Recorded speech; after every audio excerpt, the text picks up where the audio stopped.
குடும்பத்துல ஒரு முடிவை எடுக்கும் போது என் புருஷனும் உன் பேச்சே கேட்கணும், உன் புருஷனும் உன் பேச்சே தான் கேட்கணும். மருமகன் எங்க பேச்ச யாரு கேட்பா? തുടങ്ങിയിട്ടുള്ളൂ. ഞാൻ വേണ്ട വേണ്ടെന്ന് വെച്ചിരുന്നതാ. ஒண்ணு உன் புருஷன் கேட்கணும், இல்லனா என் புருஷன் கேட்கணும். ഇരിക്കില്ലേ? പെണ്ണുങ്ങളായ ഇങ്ങനെ തന്നെ വേണം. ரெண்டு பேருமே உங்க பேச்சே கேட்கணும்னா அந்த இடத்துல தண்ணி கேன் போட வந்தவங்களா நாங்க?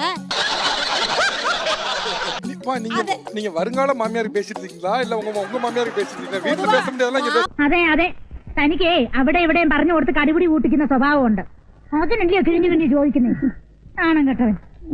எங்க வீட்ல எடுத்த பொருளை நாங்க எடுத்த இடத்துல தான் வைப்போம். நீ என்ன மியூசியமா நடத்திட்டு இருக்க? അങ്ങനെ പറഞ്ഞു കൊടുക്കടാ രമണ. எங்க வீட்ல நாங்க சைலண்டா தான் பேசுவோம். நீ என்ன லைப்ரரியா நடத்திட்டு இருக்க? எங்க வீட்ல நாங்க இந்த மெனுவை தான் சமைப்போம். அது என்ன ஹோட்டலா? வீடு சார், வீடு. വെള്ളയപ്പം, മുട്ട റോസ്റ്റ്, പഴം പുഴുങ്ങിയ ഇതൊക്കെ വേണമെന്നല്ലേ പറഞ്ഞേ? കുറച്ച് സമയം പിടിക്കും. അതിൻ്റെ ഇടയിൽ വേറെ പണി പറഞ്ഞാൽ ഇതും നടക്കൂല അതും നടക്കൂല. മെഷീൻ അല്ലേ?